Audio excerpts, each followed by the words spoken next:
மனிதர்களை வாசிக்கிறேன், மனிதனை பூவாய் யாசிக்கிறேன், உணர்வுகளை நேசிக்கிறேன், உனைத்தானே உயிரா சுவாசிக்கிறேன். எனக்குள்ளே உன் மூச்சு, எதற்காக என் மூச்சு? அடிமௌனம் வேண்டாம் கண்மணியே, ஒரு வார்த்தை பேசிவிடு.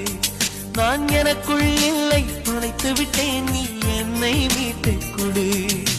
கண்ணுக்குள்ளே உன்னை வைத்தேன் கண்ணம்மா, நான் கண்கள் மூட மாட்டேன் அடி செல்லம்மா, நான் கண்கள் மூட மாட்டேன் அடி செல்லம்மா.